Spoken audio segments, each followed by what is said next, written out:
அடுத்து வாசிப்போம். வாக்கு சத்தமுள்ள வசனம் பிலிப்பியர் 4ஆம் அதிகாரத்துல 6வது வசனம் வாசிப்போம். நீங்கள் ஒன்றுக்கும் கவலைப்படாமல் எல்லாவற்றையும் குறித்து உங்கள் விண்ணப்பங்களை ஸ்தோத்திரத்தோட கூடிய ஜெபத்தினாலும் வேண்டுதலினாலும் தேவனுக்கு தெரியப்படுத்துங்கள்.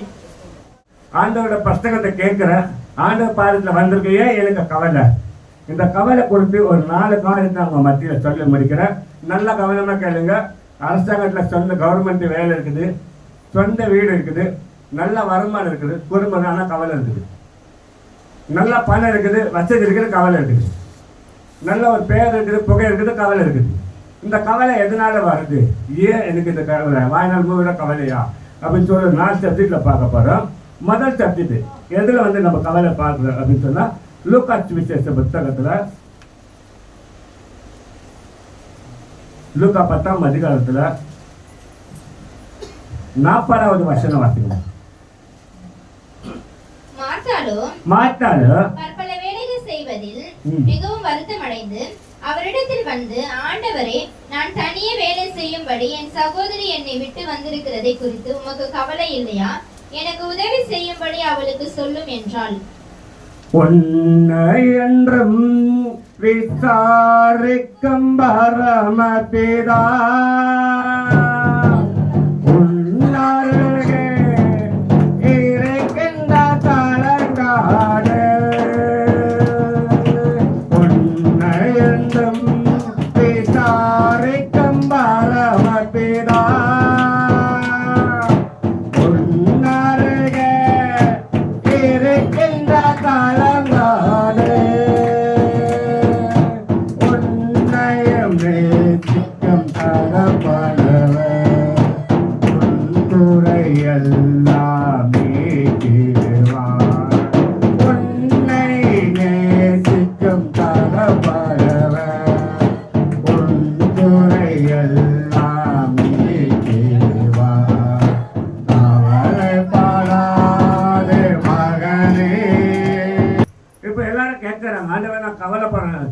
ரொம்ப வேலையா இருக்குது, எனக்கு இவ்வளவு கஷ்டப்படுற ஒரு கவலை இல்லையா?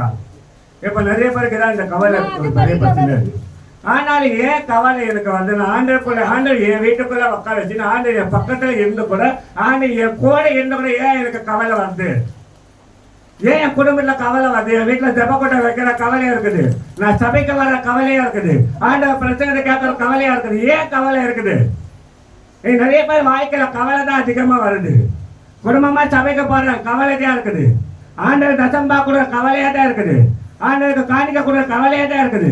ஆனா எல்லாத்துல கவலை எதனால வருது அப்படின்னு சொன்னா முக்கியமான ஒரு வசனத்துல அந்த ஆண்டு சொல்றப்ப 36வது வசனத்தை வாசிக்கணுமா? சாரி, 39வது வசனம். அவளுக்கு மரியாதை எண்ணப்பட்ட ஒரு சகோதரி இருந்தால் அவள் இயேசுவின் பாதத்தில் உட்கார்ந்து அவனோட வச்சனை, இந்த வச்சனை இல்லாத ஒரு இதயத்துல கவலை உண்டு. அதை 100க்கு 100 உண்மை. இப்ப வியாதி வந்தா நம்ம உள்ள என்ன இருக்கணும்? என்ன இருக்கணும் மேடம்? அம்மா, வியாதி வந்தா உள்ள என்ன சாப்பிடணும்?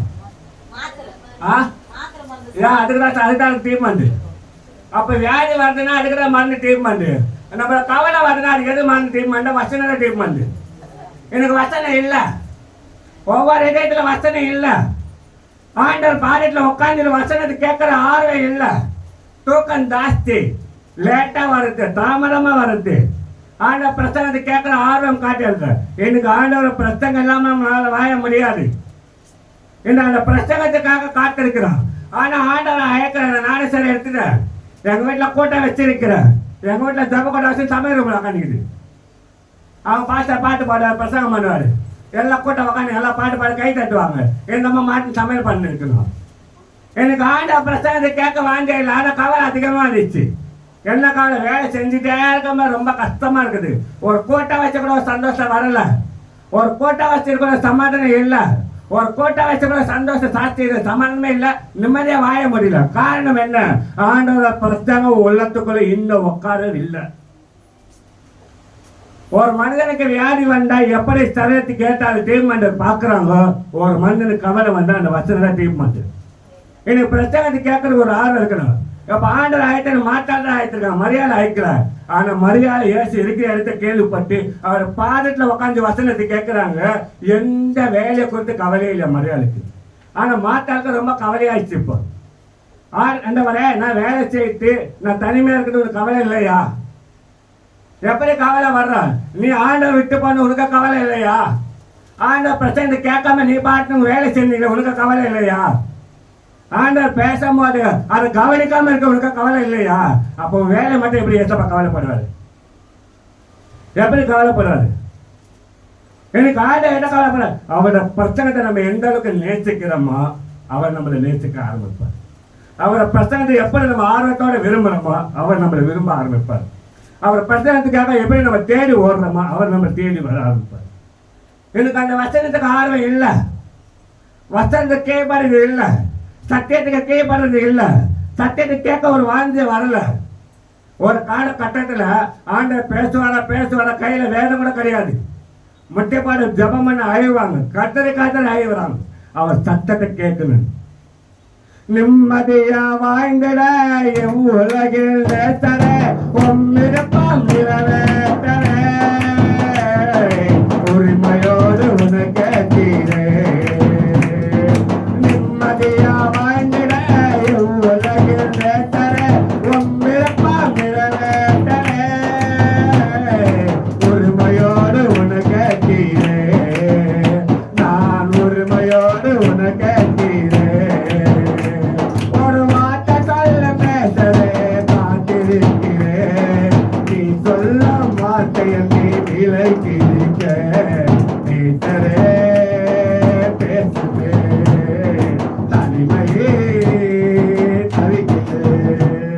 அப்ப இந்த பூமியில வாயமா நிம்மதி இல்லாத காரணம் ஒண்ணு தருமா? அவரோட வச்சனை நம்ம கேட்க ஆரம்பிக்கும். அதான் சொல்லப்போ ஒரு வார்த்தை பேசும் ஆண்டவரே, ஒரு வார்த்தை பேச. நீ பேசினதே வாழ்க்கையில நிம்மதி, நீ பேசினதே என் வாழ்க்கையில சந்தோஷம். இந்த வசனம் எடுக்கிறதுக்கு நைட்டு 1:30 மணி நேரம் மூச்சு இருக்கிறேன். 1:30 மணி நேரம் மூச்சு ஆண்டவர் இன்னைக்கு வாக்குத்தத்தை கொடுக்குறேன், வாக்குத்தத்தை மூலமா நீ பேசணும்னு சொல்லி காத்துன்னு ஜோமனி அதுக்கப்புறம் எழுதிட்டு 1:40 10 மணி 2:30 திருப்பி 10 கண்ணு மணி 10 3:30 திருப்பி 10 மணி 4 அவ்வளோதான். அதுக்கு மேலே டைம் முடிஞ்சிச்சு எனக்கு. அதுக்கப்புறம் அவர் பாதத்தில் உட்காந்து நிற்கிறேன். எனக்கு அந்த பிரச்சனை நம்மளுக்குள்ள இருந்தா நிச்சயமா நம்மளுக்கு ஒரு மாற்றம் வரும். இப்ப எல்லாருக்கும் பலவன் இருக்குது, எனக்கு பலவன் இருக்குது. என்ன பலன் நினைக்கிறீங்க? வெள்ளிக்கிழமை மழை வந்துச்சு, தண்ணி மூடுறது மணக்கட்டை அந்த பக்கமா வச்சிருந்தாங்க பால்கல்ல. அந்த மழை வந்து தண்ணி பத்துன்னு சொல்லிட்டு வேகமா ஓடும் போது வயக்க வீழ்ந்துட்டேன். மேலே டைஸ் போடுது, அதை முட்டி அடிப்பட்டு துளுப்பு கீழே போயிட்டேன். நடக்க முடியல, பயங்கரமான வலி, ரொம்ப முடியல, ரொம்ப வருத்தப்பட்டு என்ன பண்ணேன், நடக்க முடியாது சபைக்கு வந்துட்டேன். சாயந்தரம் முடியல, வலி தாங்க முடியல, மோகன் டாக்டர் போய் ஒரு ஊசி போட்டேன். தினம் வந்துட்டு போனேன். போயிட்டு வந்தால் அப்போட நைட்டு ஃபுல்லாக தூக்கமே இல்லை. தூக்கமே இல்லைன்னாட்ட ஒரு வார்த்தை சொல்லிட்டு போனேன் ஆண்டுகிட்டேன். ஆண்டவரே நல்ல ஜெபத்தில் உட்கார்ற நேரத்தில் சில போராட்டத்தில் பிரச்சனை வருதுன்னு சொல்லி ஸ்டான்லி ஆஸ்பத்திரிக்கு போனேன். ஸ்டான்லி ஆஸ்பத்திரி போனேன்னா நம்ம சொன்னாங்க ஜவ அடிப்படிச்சுட்டாங்க. அவ்வளோதான் முடிஞ்சு போச்சு. வர வார்த்தை ஜவ அடிப்படிச்சு அதிகமாக நீங்கள் நடக்கக்கூடாது, படிக்கட்டில் ஏறக்கூடாது அப்படின்னு சொன்னாங்க. சொல்லிட்டு 3 நாளைக்கு மாத்திரை கொடுத்துக்கிறேன். அதுக்கப்புறம் ஒரு வாரம் கழிச்சு எம்ஆர்ஐ எடுக்கணும் அப்படின்னா சரி சார் சொல்கிறேன். அது வரைக்கும் நடக்கக்கூடாது பார்த்தீங்க, இல்லைன்னா எலும்பு செக்காகும், ஜவ்வன்னும் மோசமாகிடும், நரம்பு பாதிப்பாகும் ஒரே வார்த்தை சொல்கிறாங்க. ஆனால் அவன் நடக்கக்கூடாதுன்னு சொன்ன முதல்ல அவனை பாயிண்ட் என்ன தெரியுமா? நீ சபை மேலே ஏறக்கூடாது. ஏதாவது சபையே மேலே இருக்காது, சபை மேலே இருக்கிறாரு. இப்போ அந்த மாசத்துக்குள்ள டாக்டரோட வார்த்தை நான் கேட்டால் மாதம் மாத்திரை போட்டு ஆகணும், ஆப்ரேஷன் பண்ணி ஆகணும். ஆனால் கத்தோட வார்த்தை நான் கேட்டால் ஆப்ரேஷன் இல்லாமல் இப்போ கால் நல்லா நின்றுட்டா பிரச்சனை மாட்டேன், மேலே ஏறி வந்துட்டா பிரச்சனை மாட்டேன், முட்டி போட்டா பிரச்சனை மாட்டேன். காரணம் என்ன தெரியுமா? எனக்கு என்ன என் சூழ்நிலை என்ன அவருக்கு தெரியும். ஆனால் என் கவலையை அவர்கிட்ட நான் சொல்லும் போது, அவரோட வார்த்தை எனக்குள்ள வரும்போது நீ எல்லாவற்றையும் தேவனுக்கு தெரியப்பட்டு அவரை பார்த்துக்குவாரு.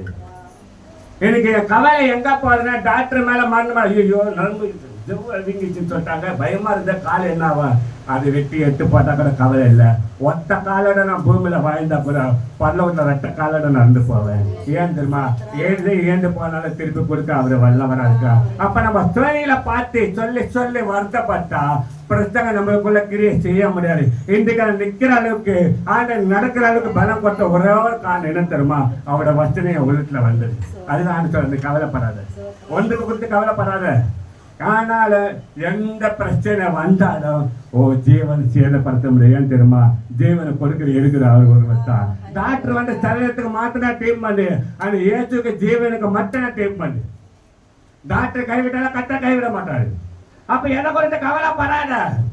ஆனால் அவர் பிரச்சனை கேட்க கேட்க ஆர்வம் வர வர ஒண்ணு கொடுக்கிற வியாதிக்கு ஒன்றுத்துக்கிற இடம் இருக்காது. ஏன்னா அந்த வசனமா ஜீவன், அந்த வசனம் உள்ளப்ப கிரியை சும்மா இருக்காது. எனக்கு அந்த அளவுக்கு வசனத்துல ஆர்வம் இருந்தாட்டா நம்மளுக்குள்ள ஒரு பலன் இருக்க, நம்ம கவலை வர்றாது. ஏன்னா கவலை அவர் பார்த்து கொள்ளுவார். எனக்கு நம்ம அந்த வார்த்தைக்காக காத்து இருக்கிறோம்மா. ஆண்டவரே என்னோட கூட பேசுங்க. எனக்கு எத்தனை பேர் நீ வீட்டுல இருந்து கிளம்பும்போது, ஆண்டவரே இன்றைக்கு நடக்கப்போ நீ என்னோட கூட பேசுன எத்தனை பேர் சொல்லியிருப்பீங்க. ஒன்று ரெண்டு தான் கை வரும், அவ்வளவுதான். அப்ப முடியாத சூழ்நிலை நான் கை சொல்றேன். ஏன்னா அந்த வார்த்தை ஏன் தெரியுமா, நான் சபைக்கு போற உட்காந்து அது முக்கியம் இல்லை. இன்னைக்கு என்ன பண்ண என்ன பேச பாருங்க, ஆண்டவரே என் சூழ்நிலை நீ அந்தரிக்கிறீங்க. நான் மனுஷன் நம்பி சொல்லிட்டேன், ஒரு பிரயோஜனம் இல்லை. ஆனா இப்ப நான் உன் பாதத்துல வரேன், நீங்க தான் என்னோட கூட பேசணும் சொல்லிட்டு நீங்க வந்து பாருங்க, உங்களுக்கு வந்து கரெக்டாக பேசுவேன். நான் இன்னைக்கு என்ன பேசுறேன்னு எனக்கு தெரியல. நைட்டு 1:30 மணிக்கு ஆண்டு கேட்கும் போது என்ன பேச தெரியல. அதுக்கப்புறம் ஒரு வசனத்தை சொன்னாரு, நீ கவலைப்படாத. நீ எதை நினைச்சு வருத்தப்படுற, எதை நினைச்சு சோர்ந்து போற, எதையில சொல்லி கவலைப்படுறது தேவனுக்கு தெரியப்பட்டு போற. ஆனா அவருக்கு தெரியும். ஆனா உவாயில சொல்லு, நீ சொல்ல அத சாட்சி. அவர் தெரிஞ்ச அவரை செய்த சாட்சி கிடையாது. ஆனா நீ கேட்டு அவர் செய்யறாரு பாரு, அதான் பெரிய சாட்சி. இந்த சாட்சி தான் தேவனை விரும்புறாரு. அப்ப வசனம் நம்மளுக்குள்ள கிரியை செய்யணும், வசனம் நம்மளுக்குள்ள வரணும். அவரை பிரச்சனை எல்லாமே என்னால வாழ முடியாது. கடைசி நாட்கள்ல அந்த வசனமா உன்னை உயிர்ப்பிக்கின்றார் ஆண்டவர். அந்த வசனமா உன்னை ஏய்ப்போம். அவர் பிரச்சனை இல்லாம ஒரு மண்டலம் வாய ரொம்ப கஷ்டம், நிம்மதியா வாய முடியாது. அதுதான் மரியாதை. இன்றைக்கு மரியாதைக்கு அப்படி பேர் வந்தது. அவர் பாதத்துல உட்கார உட்கார உட்கார அவர் பிரச்சனைக்கு கேட்கறத இயேசுவோட தாயின்னு ஒரு பேர் வந்துச்சு. இன்னைக்கு நானும் அவரோட பிள்ளைன்னு ஒரு பேர் வரமா. நான் இயேசுவோட பிள்ளைன்னு சொன்னா அவருடைய வார்த்தை எனக்குள்ள இருக்குதா, இல்லையே, இருக்கவே இருக்காது. அதுதான் முதல் காரணம். கவலை எதனால வருதுன்னா வசனம் இல்லைன்னா நிச்சயமா கவலை வராது. அந்த வசனம் எனக்கு இது வரைக்கும் எவ்வளோ பாடு, உங்களுக்கு மட்டும் 100% தான் பாடு வரும், பிரச்சனை வரும். அது என்ன தெரியுமா பாடு பிரச்சனை வரும், நீங்க ஆண்டை விட்டு போயிடுங்க, சபையை விட்டு போயிடுங்க, வசனத்தை கேட்க மாட்டீங்க. வசனம் சொன்னா அதுக்கு மேல பாஸ்டர் கைத்த பிடிப்பீங்க, மேல ஒரு பாடங்கள் தூக்கி போடுங்க. அதனால தான் ஒரு 10% பாடு வரும். எங்களுக்கு அப்படி கிடையாது. 199% பாடு வரும். ஏன் பாடு வரும் தெரியுமா, யாருக்கு பாபத்துக்காக ஜெபிக்கிறோமோ அத்தனை சத்துரு என்கிட்ட வருவான். ஒருத்தனை வெட்டி போட்டாங்க, என் கூட 4 பேர் வராங்க, நான் போய் ஒருத்தனை அடிச்சு வெட்டிட்டேன்னு வச்சுக்கா, வெட்டனை ஃபஸ்ட்டு என்ன பார்க்க மாட்டான், கூட எவன் வந்தான் முதல்ல அவன் தான் பிடிப்பான். அவனை பிடிச்சா கழிச்சால என்ன போடுவான், அவனை எத்தனை பேர் பிடிக்கும், அத்தனை பேர் ஒருத்தருக்கு விட மாட்டாங்க. அதே போல தான் நான் எப்படி ஒவ்வொரு பிரச்சனைக்காக எடுக்கிறேன் ஜெபம் பண்ணுறேன், அத்தனை பிசாச்சு என்ன விடாது. அப்ப அந்த பிரச்சனை வரும்போது அந்த வசனம் எனக்குள்ள இருக்கிறதுனால தான் சத்துரு கிரியை செய்ய முடியல, என் பலவனத்தை பார்த்து கிரியை செய்ய முடியல. நான் எப்படியாவது சோர்ந்து போவேன், எப்படியாவது இன்னைக்கு போறேன் சபையை விட்டுடலாம், பரவாயில்ல அவங்க பார்த்துக்கலாம் அப்படின்றது இல்லை. ஆனால நான் இன்றைக்கு ஜீவனோடு விட்டு கட்டெடுக்கிறது, அவரோட பிரச்சனை இல்லாமல் நான் இருக்க முடியும். நம்ம சின்ன வழியில படிக்கட்டில் ஏற முடியாது. ஆனால் டாக்டர் நடக்கவே கூடாதுன்ட்டான், நடந்த இந்த பிராபம் வரன்ட்டான், வந்தாலும் அவரை பார்த்துக்கிட்டான்.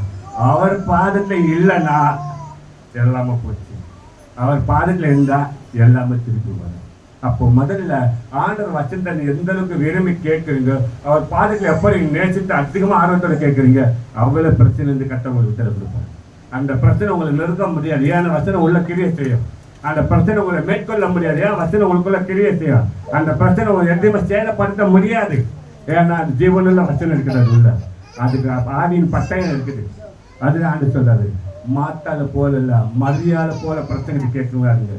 நிறைய பேர் நான் தினதடவை சொல்றேன், 2 மணி நேரம் சபைக்கு 2 மணி நேரம் ஆண்டுக்கு முக்கியத்துவம் பண்ணுங்க, அப்புறம் வேலை பாருங்க. நீங்க மாட்டால் போலேட்டா இருக்கிறீங்க கடைசி வரைக்கும். கடைசியா இருக்க மாத்தாள் போல தான் இருப்பான். நாளைக்கு உங்க பிள்ளைங்களை அதே போல தான் பண்ணும். அதே போல தான் பண்ண. நீங்க என்ன இருக்கீங்க அதே தான் இருப்பான். முதல்ல எனக்கு இதை ரெடி பண்ணிட்டு போனேன், அப்புறமா வந்து பண்ற போறது போயின்னு இருப்பான். நீங்க எப்படி ஆண்டுக்கு வரது தாமம் பண்ண, அவங்களும் உங்க வார்த்தைக்கு இப்ப தாமம் பண்ணும். நீ ஆண்டு பசங்க எப்படி கேட்க மாட்டீங்க, அதே மாதிரி உன் பிள்ளை உங்க சத்துக்கு கேட்க மாட்டாங்க. நான் நிறைய தேவை சொல்றேன். 2 மணி நேரத்தில் ஆண்டு பாதத்தில் உட்காருறேன். அப்ப அவர் வசந்த கேட்கறதுக்கு ஆர்வத்தோட வரமா. அப்போ மரியாதை போல ஆண்டு பாதத்துல உட்காந்து வசனை கேட்க கேட்க ஆண்ட மரியாதை பார்த்துட்டே சொல்றாரு. ஆண்ட மரியாதை முகத்தை பார்க்காம வசனம் உள்ள போகும்போது கவலை வெளியே போகுது. ஆனா மாத்தால வேலை செஞ்சுட்டு ஆண்டவரை பார்க்கல, வசந்த கேட்கல. ஆனா ஆண்டவரை மாத்தால பார்க்கல. இது நிறைய பேர் நீங்க வேலை செய்யற கட்ட உங்களை நிச்சயமா பார்க்கவே மாட்டேன். நீங்க நினைக்கிறீங்க உடனே நான் ஜெபம் பண்ண கட்ட கேட்பேன். எப்படி கேட்பாரு? அவர் பாதிக்குள்ள வர ஆர்வம் எல்லாம் அவர் வசந்து கேட்க ஆர்வம் உங்க ஜெபம் எப்படி கேட்பாரு? மத்தாலே கூப்பிட்டு வீட்டில் உட்கார வச்சு வேலை செய்ய அந்த கண்டுக்கல, கவனிக்கல. மரியாதை மட்டும் தான் கவனிக்கல. ஏன்னா தன் ஆயத்தவனு முக்கியம் இல்லை, தன் வசனத்து மேல ஆர்வத்தோட இருக்க முக்கியம். ஏற்கனவே சொன்ன ஒரு பரிசை ஆண்டு கூப்பிடுறான், ஒரு பாதி ஆண்டு பாதத்தை உட்காந்து எழுது. ஆனா அவன் சொல்றான், அவன் திருக்கிற சின்ன நம்ம தொழில் வச்சு யாருக்கு தெரியுமே ஒரு பாதியாச்சு அப்படின்னு சொல்றான். ஆனா கத்த சொல்றாரு, தன் ஆயத்தனுக்கு விசுவாசம் வச்சுட்டதுன்னு சொல்ல, தன் பாதிக்கு சொல்ல சமாந்தோட விசுவாசம் வச்சுட்டது. அந்த பாதியை நேசித்தார், தன் ஆயத்தவனை நேசிங்க. அதே போலதான் நீங்க நாணயத்தை எடுத்துட்டீங்க, எங்க வீட்டுல கூட்டம் வச்சுட்டோம், நான் எல்லாருக்கும் 10 பேர் விருந்து போட்டா அது முக்கியம் இல்லை. அந்த இடத்துல தேவ பிரத்யேகம் உங்களுக்குள்ள கிரியை செய்தா, அந்த வசனத்தை நீ கவனமா கேட்டியா, அந்த வசனத்தை குறித்து ஜபம் பண்ணியா, அந்த வசனத்து மேல உங்களுக்கு ஆர்வம் இருந்துச்சா, அதுதான் ஆண்டவனை கேட்கறது. இது முதல் காரியம். மரியாதை போல வசனத்தை கேளுங்க, கவலை அவர் பார்த்துக்குவாரு. நீங்க பார்க்காதீங்க கவலை. நீ கவலை பார்த்தா வசனத்தை பார்க்க முடியாது, வசனத்தை பார்த்தா கவலை அவர் பார்ப்பாரு. அதான் முதல் காரியம். ஆண்டு பிரச்சனை கேட்க கேட்க கவலை நம்மளை விட்டு போயிடும். 2வது ஒரு காரியம் என்னன்னா, எடுத்து வாசிப்போம். 1 பேதுரு புத்தகம்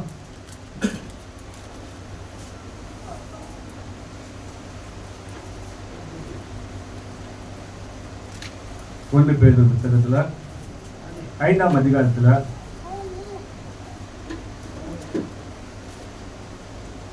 அதுல 7ஆம் வசனம் வாசிங்க. அவர் உங்களை விசாரிக்கிறவர் ஆனபடியால் உங்கள் கவலைகளை எல்லாம் அவர் மேல் வைத்து விடுங்கள். இப்ப பாருங்க, என்ன சொல்றாரு, அவர் உங்களை விசாரிக்கிறானபடியா உங்க கவலை எல்லாம் அவர் மேல வச்சுங்க. இப்போ விசாரிக்கிறேன்னு ஆண்டவர் சொல்லிட்டாரு. ஆமா கவனிங்க, பாருங்க பரிச்சாச்சு பரிச்சு இப்ப தேடுறாங்க. 1 பேர் 2 பக்கத்துல இதுன்னு தேடுறாங்க, இன்னும் யாருமே எடுக்கல. இங்க கவனிங்க போதும். இப்ப ஆண்டவர் சொல்லிட்டாரு, அவர் உங்களை விசாரிக்கிறானபடியா உங்க கவலை அவர் மேல வைத்துன்னு சொன்னாரு. எத்தனை பேர் கவலை ஆண்டவர் எடுத்திருக்கா சொல்ல முடியுமா? கரெக்டா இருக்கணும். எத்தனை பேர் கவலை எடுத்திருக்காரு?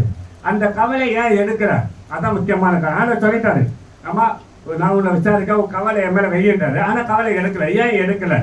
அதான் 2வது சப்ஜெக்ட், முக்கியமான சப்ஜெக்ட். என்ன சொல்றாரு பாருங்க, அதே அதிகாரத்துல 1 பேர் அதிகாரத்துல 6ஆம் வசனம் வாசிக்குமா. ஆகையால் ஏற்ற காலத்தில் தேவன் உங்களை உயர்த்தும்படிக்கு அவருடைய பலத்த கைக்குள் அடங்கியிருங்கள். துயரமெல்லாம் புரிந்திடும் தெய்வமவர், உன்பாரம் சிலுவையில் சுமந்தாரே. துயரமெல்லாம் புரிந்திடும் தெய்வமவர், உன்பாரம் சிலுவையில் சுமந்தாரே.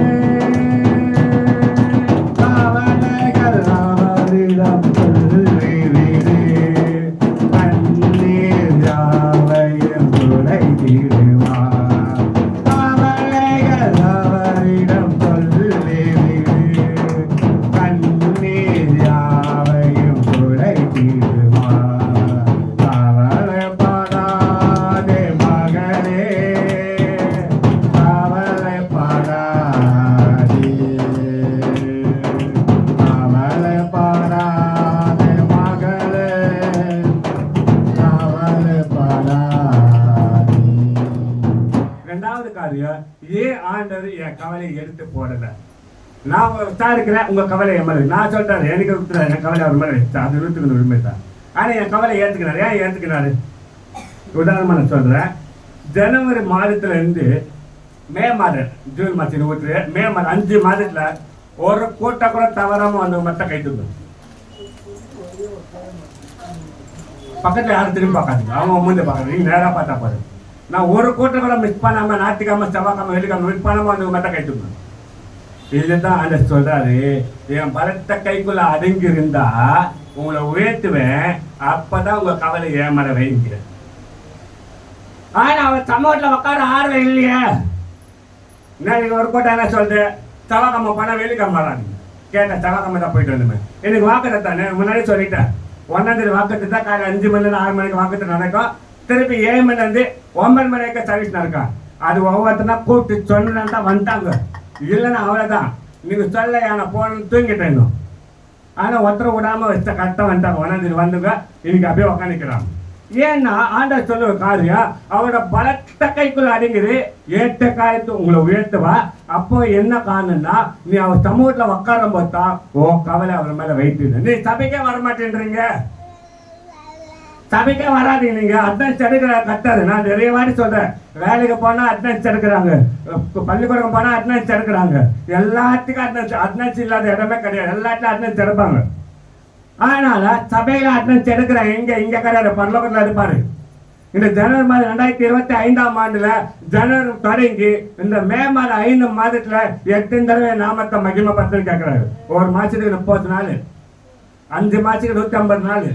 150 நாள் எத்தனை நாள் சமூகத்தில் வந்து வச்சிருக்கேன்னு கேட்டது. ஒரு 50 நாள் வந்திருப்பீங்க. 50 நாள் எப்படி தருமா? 4 ஞாயிற்றுக்கிழமை ஒரு மாசத்துல, 4 செவ்வாய்க்கிழமை 8, ஒரு அமாவாசை 9, ஒரு சுத்திகரிப்பு 10, அதுக்கப்புறம் 4 வெள்ளி, எவ்வளோ ஆச்சு? 10 14. ஒரு மாசத்துல 14 நாள் ஆகுது. 15 வச்சுக்க. அப்போ 2 மாசம் எவ்வளோ ஆச்சு? 30. 4 மாசம் 60. அப்போ 5 மாசம் 75 நாள். 75 நாள் ஜாப்பர், 75 நாள் சபை. 150 நாள். எத்தனை பேர் 75 நாள் உள்ள வந்திருக்கிறீங்க? சொல்ல முடியுமா? சொல்ல முடியாது. வெள்ளிக்கிழமை வரது கிடையாது, செவ்வாய்க்கிழமை வரது கிடையாது, ஞாயிற்றுக்கிழமை வரது கிடையாது. கேட்டால் ரொம்ப பிச்சு. வெளியே போயிட்டேன், அங்கே போயிட்டேன், எங்கே போயிட்டேன், தூங்கிட்டேன், உடம்பு டயர். யாருக்காக கஷ்டப்பட்டாங்கன்னு தெரியல. இரவு ஓட கஷ்டப்பட யாருக்காக செய்யறாங்கன்னு தெரியல. ஆனா ஏசி சொல்றாரு, நீ வேலை செய்ய பலத்தை நான் தானே உனக்கு கொடுத்துருக்கிறேன், நான் உன்னை உயர்த்துவேன்.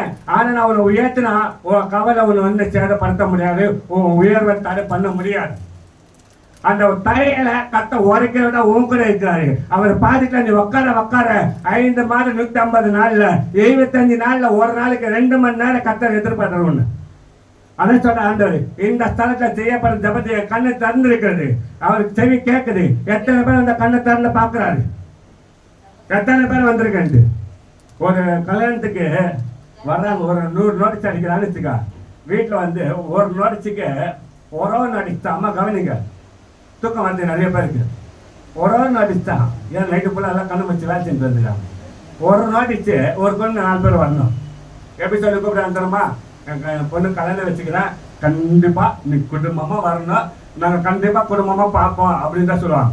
அவங்க ஒன்னே சொல்ல மாட்டாங்க, கண்டிப்பா நம்ம குடும்பமா வந்துடுறோம். ஏன்னா வீட்டில் சாப்பாடு செய்ய தவிர அங்கேயே போய் முடிச்சுட்டு வந்துடுவோம். ஆனா குடும்பமா போகணும். சபைக்கு சொல்றாங்க பாரு, குடும்பமா சபைக்கு வாங்கினா இது தூங்கி இருக்கிறாங்க, ஏப்ப மாட்டாங்க. அவங்க அர்ஜென்ட்டா வேலைக்கு அங்கே போயிட்டாங்க. ஒருத்தர் கல்யாணத்துக்கு போறாங்க, ஒருத்தர் வெளியே போயிட்டாங்க. ஆனா எங்க வரது எப்போ? அது நேரம் கூட கிடையாது, அது தாமதமா இருக்கு. ஆனா நீ எந்த இடத்துல போனாலும் சரி, அது வேலையா இருக்கலாம், பிசினஸா இருக்கலாம், உன் படிப்பா இருக்கலாம், உன் வசதியா இருக்கலாம், உன் பணமா இருக்கலாம், இல்ல அரசாங்கமா இருக்கலாம், உன்னை உயர்த்திட்டு ஒரே இடம் சபை மட்டும்தான். அந்த சபைக்குள்ள நீ உக்காந்துட்டான் 8 காலத்து தேவன் உயர்த்துவாரு. சபைக்குள்ள ஒரு நாளுக்கு லீவ் போடுறதே கிடையாது. நம்ப மாட்டீங்க யாரும் சொன்னா. அதனால தான் கத்த சீக்கிரமா நிக்க சும்மா கிடையாது. இன்னும் உலகத்தின் வேலை இல்லை, பல்லோகத்தின் வேலை. அவர் முதல்ல அந்த சபை தான் எடுப்பாரு. இப்போ சாதாரண கார்பரேஷன் வேலை செய்ய வெளியே வேலை செய்யறாங்க பாருங்க, ரோட்ல பணம் நோண்டுறவங்களாம் கார்பரேஷன் வேலை செய்யலாம். அவங்க வந்து லீவ் போடாம வராங்க, பார்த்து நடந்துச்சா கவர்மெண்ட் பார்க்கும். இப்போ ஆள் எடுக்கணும், ஆள் தேவைப்படும். இதை யார் எத்தனை பேர் கரெக்டாக வேலைக்கு வந்தாங்க பார்த்தா அவங்க அப்படியே பர்மிட் எடுத்துக்குவாங்க. ஏன்னு தெரியுமா? காண்டத்தால கவர்மெண்ட் எடுத்துக்குது. இதே தான் நீங்க ஆண்டு பாதியில் வர பரலோகம் உங்களை எடுக்கும். நீ பரலோகம் தேவைப்படும். அடுத்த ஜெனரேஷன் ஊழியக்காரனா வரணும், உன் பிள்ளைகளை ஊழியக்காரனா வரணும், உன் மகளை ஊழியக்காரியா வரணும். அதுக்காக நான் உன்னை தேர்ந்தெடுக்கன்னு சொல்லி ஆண்டு பிரிப்பாரு. நம்ம அப்படியே வர்றோம். ஸ்கூல் மட்டும் லீவ் போடக்கூடாது. உடனே கரெக்டா ஒரு இப்போ பாரு 2வது ஸ்கூல் தந்தா ஒரு என்ன சொன்னாங்க, டேட்டை மாற்ற மயவா இருப்போம். 2வது ஸ்கூல் தந்தா போதும். ஒரு நாள் லீவ் விடாம காலையில எழுப்போம் பாரு 7 மணிக்கு. பட்டை கண்டு கொம்பு கடப்பை கட்டாக்கிட்டு தான் வரும். நீ குளிக்கிறே இல்லை, மூஞ்சி காய் பெருசு பண்ணி ஓடணும். ஏன் வீட்டில் இடம் கிடையாது. இதுக்கெல்லாம் நம்ம ஆயத்தப்படுத்துறோமே, அந்த படிப்பை உங்க பிள்ளை உயர்த்தாது. ஆண்டு பார்த்து 2 மணி நேரம் உட்காந்து உள்ள உயர்த்தும். அது ஆண்டு சொல்றாரு. அவர்களை விசாரிக்கிறாங்க, உங்க கவலை அவர் மேலே வைக்கணும். அப்போ எப்படி வைக்கணும்னா அவர் பாதுக்கு வந்து உட்காரணும். ஒரு நாள் லீவு போடாமல் வரணும். ஒரு நாள் கூட மிஸ் பண்ணக்கூடாது. ஏன்னா இன்னைக்கு நான் வேலைக்கு போகிறத கட்டெடுக்கிறேன், நான் ஜீவனோட வந்து கட்டெடுக்கிறேன், இந்த வருமானம் சம்பாதிச்சுட்டு கட்டெடுக்கிறேன், நான் வழியில் போட்டு பாதுகாத்து கட்டெடுக்கிறேன். எல்லாமே ஆண்டவர் தான், அவர் இல்லாமல் நான் இல்லை. அப்படி இருக்குன்னு நம்ம உள்ளத்துல. அதுதான் ஆண்டு சொல்ல, நான் ஒன்று விசாரிக்க உன் கவலை எம்எல்ஏ இன்னைக்கு அந்த ஆர்வம் நம்மளுக்கு வரணும். அதான் தேவன் எதிர்பார்க்க. 2வது காரியம், அவர் பாதத்தில் யாரும் வரமாட்டேன்றீங்க. சமூகத்தில் வர ஆர்வம் இல்லை. கல்யாணத்தில் போகலாம், பீச்சுக்கு போகலாம், பொருள் காட்சி போகலாம், சுற்றுலா போகலாம், மெரினா பீச்சுக்கு போகலாம், அங்கே போகலாம், கோல்டன் பீச் எல்லாத்துலையும் ஓட. என்னென்ன அலங்காரம் பாரு, பயங்கரமா இருக்கும். சட்டை ஒரு அப்படியே இடுப்புல போட்டு முடி போடணும், ஜீன்ஸ் பேண்ட் போடணும், கோணி பேண்ட் எல்லாம் போட்டு போடுங்க. இந்த கோணியெல்லாம் வந்துச்சு முடிச்சா ஜென்ஸ் போட கோணி லேடிஸ் போட்டுங்க எல்லாம். எனக்கு அலங்காரம் ஜாஸ்தி. எங்க போனாலும் சந்தோஷமா இருக்கலாம், அது உலக சந்தோஷம். ஆனா உனக்கு கொடுக்குற ஒரே சந்தோஷம் பல்லவ சந்தோஷம். அவரை பாதுல உட்கார்ற போது தான் உன்னை உயர்த்த வரும். அதான் ஆண்டு எதிர்பார்க்குறாரு. அவர் பாதியில் 2 மணி நேரம் வாழ்க்கையில போராட்டம் வர, கவலை வர, பிரச்சனை வர, எங்க போனாலும் மாற்ற வர, ஆண்ட பாதியில் உட்காந்து அவரை நோக்கி பார்த்து, ஆண்டவரை நீ என்ன உயர்த்துவனே எனக்கு வாஞ்சியோட காத்திருக்கிறேன் அப்படின்னு நம்ம சொல்லும் போது தான் உன் கவலை அவரை ஏற்றுக்கொண்டு உன்னை உயர்த்துவார். ஏன் ஆண்டவர் சிலுவை பாரம் சுமக்கிறாரு? நீ சுமக்க கூடாது அந்த பாரத்தை நேரத்துக்குன்னு சொல்லிட்டா அவரே அந்த பாரமான சிலை சுமந்து கொண்டு தேவனை கொடுத்துருக்காரு. அப்படி இருக்கும்போது நீங்க எந்த அளவுக்கு அவர் பாட்டுக்குள்ள உட்காருங்க. கொஞ்சம் யோசித்து பாருங்க, கொஞ்சம் யோசித்து பாருங்க. எதுவுமே இல்லை, அந்த படிப்பெல்லாம் வருமானம் இல்லை, நிக்கிற காரணம் என்ன? எனக்கு எதுவுமே இல்லை, எல்லாத்தையும் சேர்ந்து கத்தோட வேணா ஒரு நாள் கூட பிரேக் பண்ண மாட்டேன். நான் 2 ட்ரிப்பு, மே மாதம் ஏப்ரல் மாதம் 2 ஊருக்கு போயிட்டு, ஒன்று 4 மாவடிக்கு, இன்னொன்று தென்காட்சிக்கு. சபையை விட்டுட்டு அங்கே போய் ஜெபம் பண்ண போயிருக்க மனுஷன் ரொம்ப வேதனை. ஏன் வேதனை தெரியுமா? சபையில் இருந்தால் கூட அந்த ஜெபத்தை கேட்பாரு ஒரு நாள். ஆனால் நான் அவ்வளோ தெளிவு போகிறேன் தெரியுமா? என் தேவனை தேடி அங்கே போய் உட்காந்து நான் ஐந்து நிற்கிறேன். ஆண்டவர் என் கண்ணீரை பார்த்தார். இதுக்கு நம்ம பக்கத்துல இருந்து கூட வரமாட்டேங்குது. தென்காட்சி போட்டு 650 கிலோமீட்டர், 650 கிலோமீட்டர் ஒரே பஸ்ஸை போயிட்டே இருக்கிறான். ஒரே பஸ் தான். நைட்டுக்கு 8:30 மணிக்கு எட்டான், மறுநாள் 12:30 மணிக்கு இல்லை தென்காட்சி உள்ள போகிறேன். சர்ச்சுக்குள்ள அப்படியே முதுகுல வலிக்கும். அப்படியே ஒரே இடத்துல 10 கிலோ போகிறேன். 2 கால் வீங்கி இருக்கோம். பஸ் டிக்கெட்டு 4 பேருக்கு 10,000 ரூபாய். அவன் ரூம், சாப்பாடு செய்வது எல்லாம் வாடகை, எல்லாமே தனியா. இதெல்லாம் எதுக்கு நான் இவ்வளோ சொல்லிப்பேன்? நான் போய் என் சர்ச்சை பக்கத்துல இருக்கிற ஜோக்கிற உள்ளி எங்கேயே ஜவமான வீட்டு வரேன். ஏன் என் தேவனை தனியுமா நான் போய் பார்க்கணும், அவர் தூரமாக தேடி போய் பார்க்கணும். இதெல்லாம் என் தேவன் பார்த்தா இன்னைக்கு உயர்த்திருக்கிறார். நம்ம பக்கத்துல இருந்து கூட வர மாட்டேன்றமே, 1 கிலோமீட்டர் கூட கிடையாது. எல்லாருக்கும் இந்த பக்கத்துல இருந்து வரத்து கூட கஷ்டப்படுறோமே, எங்கெங்கே நம்ம போடுறோமே, அது சந்தோஷம் கொடுக்கதா? அந்த ஆண்டை பார்த்து உட்கார பார்த்தா நம்ம உயர்த்துற நேரம் வரும். இன்னைக்கு 2வது காரியம், அவர் பாதத்துல உட்காந்தீங்கன்னா கவலையெல்லாம் அவர் எடுத்துக்கிறார். 3வது ஒரு காரியம், மத்தேயு சுவிசேஷ புத்தகம்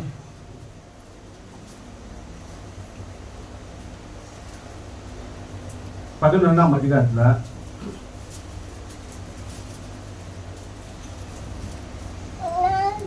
28வது வசனம். வருத்தப்பட்டு பாரம் சுமந்தவர்களே, கவலைப்பட்டு உடலை கெட்டு தூங்கி விடாதே, உன் வருத்தமே பாரம் என்று நினைத்து விடாதே. கவலைப்பட்டு உடலை கெட்டு தூங்கி விடாதே, உன் வருத்தமே பாரம் என்று நினைத்து விடாதே. வருத்தப்பட்டு பார சுமக்கும் மனிதனை கண்டு, வருத்தப்பட்டு பார சுமக்கும் மனிதனை கண்டு, ஏசு தருவாய் இளைப்பாறுதல் நிச்சயம் உண்டு. உனக்கு ஏசு தருவாய் இளைப்பாறுதல் நிச்சயம் உண்டு. மாயமே இந்த உலக மாயமே, நிச்சயமே உனக்கு மரண நிச்சயமே. 3வது காரியம் ஆண்டு எதிர்பார்த்து தெரியுமா? வருத்தப்பட்ட பார்த்து நீங்க எல்லாரும் இடத்துல வாங்குங்க. இப்போ ஒரு மனிதனுக்கு வருத்தம்னா முதல்ல வந்து மனுஷன் தேடி போவாதீங்க. அதுதான் முக்கியமான ஒரு காரியம். எனக்கு பிடிக்காத ஒன்று என்ன தெரியுமா? இங்கே கவனி, என் சபையில் இருக்கிறது மட்டும் சொல்கிறேன், கவனிங்க. பிடிக்காத ஒன்று மட்டும் செய்யாதீங்க. எந்த ஊழியக்காரர் வந்தாலும் முதல்ல அழிவாதீங்க, அதை முதல்ல கற்றுங்க. எனக்கு அதுதான் ரொம்ப கோபமாக இருக்குது. ஏன் கோபம் தெரியுமா? 24 மணி நேரமா அந்த பாட்டுல இருந்து உங்களுக்காக நான் கண்ணீர் ஜெபம் பண்றேன்னா உங்க ஸ்டேன் என்னன்னு ஆண்டவருக்கு தெரியும், எனக்கு தெரியும். ஆனா வரப்போறவங்களுக்கு தெரியுமா, ஒரு நிமிஷம் தான் ஜெபிக்க போறாங்க உங்க மேல கை வச்சு, அவ்வளவுதான். அதுக்கப்புறம் அவங்க போயிட போறாங்க. அப்பயே போய் உங்களுக்காக நீங்க அவங்க ஐந்து உங்களுக்கு ஜெபம் பண்ணுவாங்க. கத்தரை அனுப்புற ஒரு மனுஷன் தான் ஒரு அடையாளத்தை கண்டுபிடிக்க என்ன தெரியுமா, அவங்க வந்து நம்ம ஜெபம் பண்ண மாட்டாங்க. முதல்ல நம்மள பிரச்சனை வெளிப்படையா பேசுவோம், அதுதான் ஆண்டு நம்மளுக்கு உணர்த்துறான்னு அர்த்தம். ஆண்டு அவங்க நம்ம பேசுறாங்க, அப்பதான் நம்ம என்ன பண்ணுமா நம்ம செய்யணும். இப்ப நம்மள வருத்தம் வரும்போது ஆண்டு சொல்ல எண்ணத்துல வாங்கன்றார். எனக்கு எத்தனை பேர் வர வருத்தப்பட்ட பாரத்தை பார்த்தா நீங்க எண்ணத்துல வாங்கணும், எனக்கு ஆண்டுகிட்ட வராதுங்க. ஏன்னு கேட்டா எனக்கு மனசு சரியில்லை, ரொம்ப கவலையா இருக்குது, எனக்கு வேதனையா இருக்குது, எனக்கு பிரச்சனையா இருக்குது, எனக்கு ரொம்ப போராட்டமா இல்லை, அப்ப எங்க போவேன்? ஒரு மனிதனுக்கு பிரச்சனை வருத்தம் வந்தா இயேசுவை விட்டா எந்த இடத்துல பணம் விட்டால கிடைக்கும்? போலீஸ் ஸ்டேஷனா, ஹாஸ்பிட்டலா, இல்ல பஞ்சாயத்தா, எங்க பாருங்க, எந்த இடத்துல மாற்ற முடியாது. ஆனா இயேசுகிட்ட மட்டும் தான் மாற்ற முடியும். உன் பாரத்தை எடுத்துக்கிறாரு. ஒரு அம்மா ஒரு மனிதன் ஒரு அம்மா பெரிய ஒரு மூட்டை பாரமா வச்சிருக்காங்க தலைமை, ரொம்ப பாரமா வைக்கும் போது அந்த தலை அப்படியே கீழே இறங்குது, அப்படியே சாய்டு தலை. அந்த அம்மா முடியல, அப்படியே வச்சு மூச்சு வாங்குதுவாரு. அந்த அம்மா பாரத்தை வச்சு மூச்சு வாங்கினே போறாங்க. அந்த அம்மா பின்னாடி ஒரு மாட்டு வண்டி வருது. மாட்டு வண்டி வரப்ப அந்த மாட்டு வண்டி முன்னாடியே போறாரு. கொஞ்சம் தெளிவு போட அந்த மனுஷனை பண்ண மாட்டு வண்டி நிப்பாட்ட திரும்பி அந்த அம்மா பார்க்குற. அந்த அம்மா மூட்டை தலைமுடிச்சு அப்படியே மூச்சு வாங்க முடியல. அப்போ அந்த சொல்ற அந்த மனுஷன் சொல்றாரு, அம்மா நீங்க வண்டியில ஏறி உக்காந்துக்கிங்க அப்படின்னு சொல்றாரு. எதுக்கு வண்டியில உட்கார வைக்கிறாரு? அந்த மூட்டை எடுத்து அது மேலே வச்சுட்டு நீங்களும் உக்காந்துங்க, உங்க பாரத்தை நான் ஏத்துக்கிறேன்னு சொல்றாரு. இந்த அம்மா என்ன பண்ணா, சரின்ட்டு ஏறிட்டாங்க. கொஞ்ச தடவை போயிட்டா இவரு அந்த அம்மா பார்க்காம போயிட்டாரு. திருப்பி மூச்சு வாங்க சவுண்டு கேட்குது. என்ன கேட்குதுன்னா அப்படியே மூச்சு அந்த மாதிரி என்ன இது மறுபடியும் மூச்சு வந்து வேற யாரும் வரான்னு சொல்லி திரும்ப பார்த்தா அந்த அம்மா கிட்ட பார்த்த மூச்சு வாங்குது. என்ன ஆச்சரியம் ஆச்சாண்டா, அந்த மந்தர் பார்த்து ரொம்ப ஆச்சரியப்பட்டேன். ஏன் ஆச்சரியப்பட்டேன்னா அந்த அம்மா மூட்டை தலைமை தூக்கணும்னு சொல்லிட்டாலும் ஏற்று வண்டியில் உட்கார வச்சேன். வண்டியில் உட்காந்து தலைமை தான் வச்சுருக்காங்க மூட்டை. அந்த அம்மா மூட்டை எடுத்து வண்டியில் வச்சுட்டு உட்காருமான்னு சொன்னா வண்டியில தலைமையிலே வச்சுருக்கீங்க மூட்டை. அப்புறம் கேட்டா, ஏம்மா நீ நடந்து போறேன்னு சொல்லிட்டாமா ஏன் உன்னை வண்டியில் உட்காரச்சு, உன் பாட்டை வண்டி மேலே வைமா, நாங்க ஏத்துன்னு போறேன்னு சொன்னா நீ நடனா வண்டி மேலே உட்காந்து தலைமையில மூட்டை வச்சு நிற்கிறேன்னு. அப்ப அந்த மாதிரி இல்ல பரவாயில்லையா, என் தலைமையில இருக்கேன், எனக்கு நம்மள அப்படிதான் வச்சுங்க தலைமையில. என்ன கஷ்டம் வந்தாலும் என்ன வந்தாலும் ஆண்டைக்க வராதுங்க, நம்ம தலைமையில வச்சுக்கிங்க வீட்டில் உட்காந்து வச்சுட்டே இருந்து சோர்ந்து போய் காட்டுங்க. கேட்டா மனசே சரியில்லை, சர்ச்சுக்கு வரத்த கஷ்டம். சர்ச்சு என்ன பண்ணிச்சு வந்து சர்ச்சில் என்ன பண்ணுது? ஹாஸ்பிட்டல்ல பெட்ல படுக்க வைக்கும், சர்ச்சில் நம்மளை படுக்க வைக்குமா? நடக்க வைக்கும். ஹாஸ்பிட்டல்ல படுக்க வைக்கா, இது நடக்க வைக்கும். ஹாஸ்பிட்டல்ல எல்லாமே டேப் மருந்து ஏற்கும், இங்க டேப் மருந்து விதலை கொடுத்து அனுப்பும். ஆனா அந்த இடத்துல வந்து கஷ்டமா இருக்குது எல்லாருக்கும். நிறைய பேர் சபைக்கு வரும்போது ஒரு கஷ்டம் சொல்லுவாங்க. எவ்வளவு பேர் இதனால தான் தேவன் ரொம்ப வருத்தப்படுற. நீ வருத்தப்பட்ட பாரத்தை நீங்க எல்லாம் வாங்கண்டாரு, வாங்க ஒரு கவலையா தான் வாங்கண்டாரு. ஒருத்தனுக்கு உதாரணமா கைப்பிரது குத்தான்னு வச்சுக்கா, ஒருத்தன் கைப்பிரது குத்த குறுக்க மரம் வாங்கிட்டு சொல்ல அழலியாவா நீ வெளிநாட்டில் பண்ண மாட்டேன் உனக்கு, இல்லை என்ன மட மாட்டேன் வந்துட்டியா, ஒரு குத்துரு மறுவிட போயிடு அப்படின்னு ஒரு மாடை பேசான சும்மா பேசிட்டான். ஆஸ்பத்திரிக்குள்ள போறேன், ஒருத்தர் 10 படிக்கா இருக்கிறான். அப்போ ஒருத்தர் கைப்பிரது குத்த ஏசுவனை நேசிக்கிறாரு. ஏந்துக்க முடியாத ஒரு மனுஷன் ஏசுவனை நேசிக்கிறான்னு சொன்ன உடனே எழுந்து உட்கார ஆரம்பிச்சான். எழுந்து உட்கார ஆரம்பிச்சு அந்த வாங்கும்போது பயத்தோடு வாங்குறான்.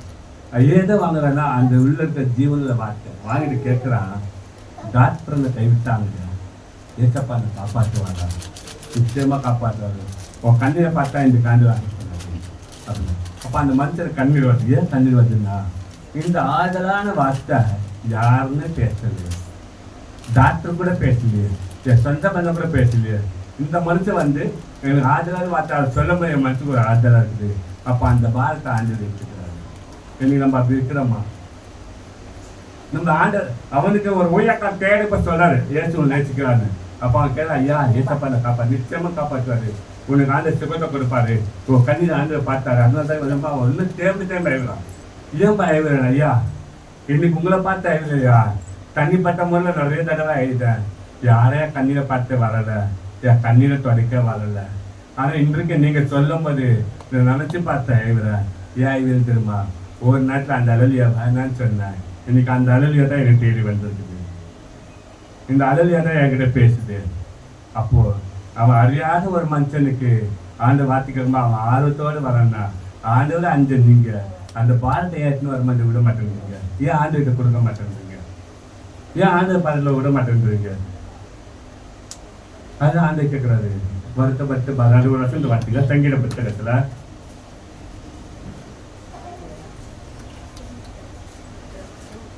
சங்கீத புத்தகம்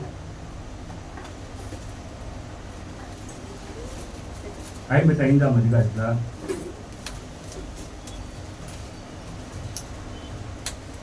22ஆம் வசனம். கர்த்தர் மேல் உன் பாரத்தை வைத்து விடு, அவர் உன்னை ஆதரிப்பார். நீதிமானை ஒருபோதும் தள்ளாட ஒட்டார்.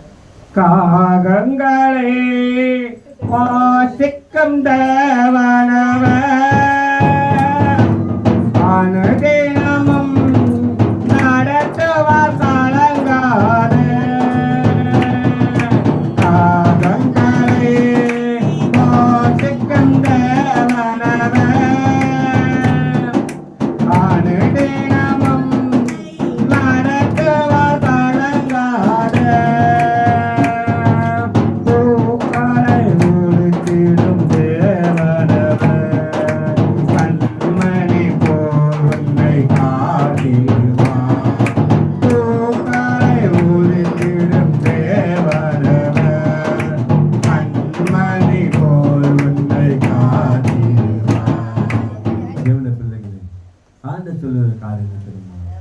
கவலை அவர் மேல வைத்து விடு. காகங்களை போச்சு விடுங்க, ஒண்ணு போச்சிக்க மாட்டதா? காகங்களை சத்துருக்கு ஆளு சொல்லி கொடுக்கிறார். அது ஒரு வசந்த வாசிப்போ சங்கீதம் 145ஆம் அதிகாரத்துல சங்கீதம் 147 சங்கீதம் 147 அதுல 8ஆம் வசனம் வாசிங்க.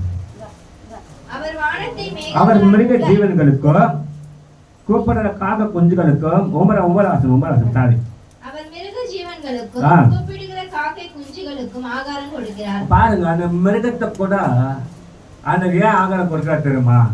அந்த மிருகம் சொல்றது காக்கலா எனக்கு பசிதான், அந்த 2 பாரம் என்னால் தாங்க முடியல, அதுக்கு ஆண்ட சொல்றாரு அந்த பாரத்தை ஏன் மேல் வை, செகண்ட் நான் கேட்கன்னு சொல்லி ஆகாரம் கொடுக்குறாரு. அப்ப நீ எது வருத்தத்தோடு இருக்கிற அந்த வத்தை ஏன் மேல் வை, அதுக்கு ஏற்ற பலன் நான் தரேன். அப்ப 3வது காரியம் வருஷத்தோடு வருங்க, ஆண்டவர்கிட்ட மட்ட வாங்க, ஆண்டவர்கிட்ட மட்ட பேசுங்க, மற்ற மனுஷன் நம்பி சொல்லாதீங்க, உங்களை கஷ்டத்தையும் உங்களை பார்த்து சொல்லாதீங்க, அவங்க ஏற்றுக்க மாட்டாங்க. ஆனா காதுல வாங்கி மற்றவங்க சொல்லி உங்களை பரியாசம் பண்ணுவாங்க, உங்களை அச்சத்தை பண்ணுவாங்க, உங்களை அவமானப்படுத்துவாங்க, உங்களை வேதனைப்படுத்துவாங்க, உங்க மனசை கஷ்டப்படுத்துவாங்க. இப்போ கையில ஒரு புண்ணு இருக்கும்போது அடிப்பட்டு அந்த கை புண்ணாகும் போது அது மேல ஊச்சி குத்தினாலும் சரி, மிளகாத்தூள் போட்டாலும் எப்படி இருக்க கை அந்த மாதிரி வேதனைப்படுத்துவாங்க. ஏன்னா இருக்கிற துக்கத்திலேயே மேல்கண்டு துக்கத்தை கொடுப்பாங்க. அதனால தான் மனுஷன் நம்பி சொல்ல ஆண்டு சொல்றாரு அந்த பாரத்தை எண்ணிட்டுவா, எண்ணிட்டு வந்து சொல்லு, எண்ணிட்டுல வச்சுடு, அதுக்கப்புறம் அவர் ஒரு தேவை சந்திப்பார். காகங்கள் சொல்லுது ஆண்டவரே என்னை பச்சுக்குது, என்னால் தாங்க முடியல, பறக்க முடியல, ஆகலாம என்னால் பறக்க முடியாது. அந்த காகம் குஞ்சுகள் கூட கட்ட செவி கொடுக்கிறாரு, அதுக்கு வேண்டிய ஆகாரத்தை சந்திக்கிறார் தான். அப்போ உன்னால தாங்க முடியாத ஒரு பாதைக்கு தாண்டது, சுமக்க முடியாத ஒரு பாதைக்கு தாண்டது, வர முடியாத ஒரு பாதைகள், அந்த பாட்டினால ஏற முடியல, வர முடியல, உன் பாதைக்குள்ள உட்கார முடியலன்றாரு. ஆனா ஆண்டு சொல்றது அது எண்ணிட்டுல கூட நான் ஏற்றுக்கிறது. அப்போ 3வது கதை அவர் பாட்டு கடிச்ச ஒரு சப்ஜெக்ட் நான் சொல்லி முடிக்கிறேன். மார்க்கு சுவிசேஷம்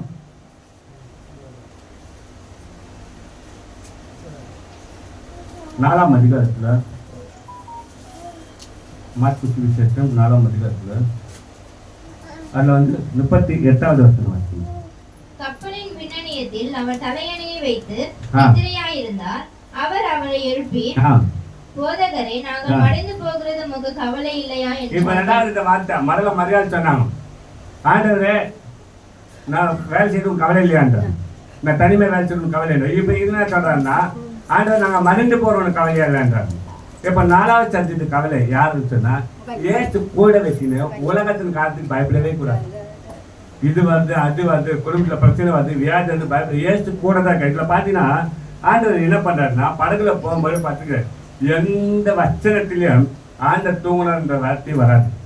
அது அங்க தூங்கல. அவர் ஏன் தூங்கலன்னா அந்த இடத்துல பிசாசி சத்து தந்திரமா கிடைச்சிருவோம். ஏன்னா ஆண்டவர் வார்த்தை என்ன சொல்றாரு, உயக்கிற அக்கினி ஜீவாலயம் தூதரை காற்றுகளாக வச்சிருக்காரு. அப்ப அந்த காற்று யாருன்னு சொன்னா தூதர். அந்த தூதர் யாருன்னு சொன்னா தேவனால் தள்ளவிடப்பட்ட மனுஷன் ஒரு கூட்டம். அப்ப அவங்க என்ன பண்றாங்கன்னா காற்று வேகமா அடிக்கிறான். ஏன்னா ஜனங்களை பயப்பட்டு இன்னைக்கு நிறைய பேர் பயம் வந்தாலும் விசுவாசம் போயிடும். இப்போ எல்லாரும் பதறாங்க அப்படி. ஆனா இது முக்கியமான ஒரு விஷயம். என்ன ஆச்சரியம் சொன்னா அந்த காற்று அந்த வசந்த வாசிக்குமா 37 வசனம் வாசிங்க. அப்பொழுது பலத்த காற்று படகு நிரம்பத்தக்கதாக அலைகள் அதன் மேல் மோதிற்று.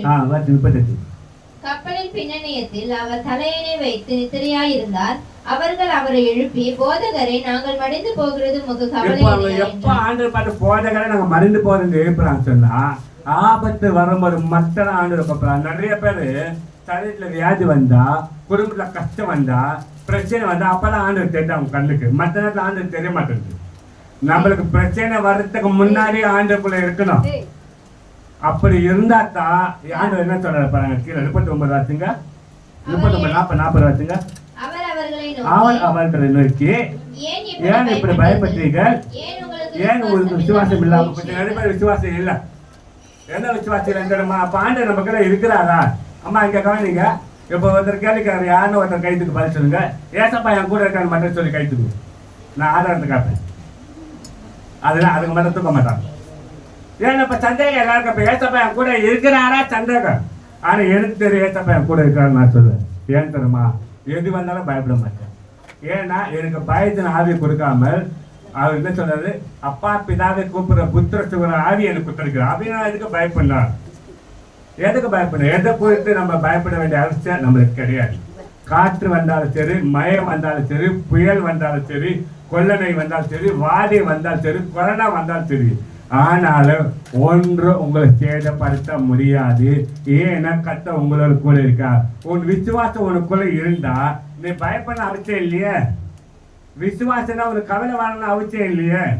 எனக்கு அந்த கூட்டத்தில் விசுவாசம் இல்லாம போச்சு. அந்த விசுவாசம் இல்லாம ஆண்டு ஆண்டு ஆண்டு நம்ம மடிந்து போற கவலை இல்லையான்னு கேட்கிறான். நிறைய பேருக்கு கவலை தான் பேசுறாங்க.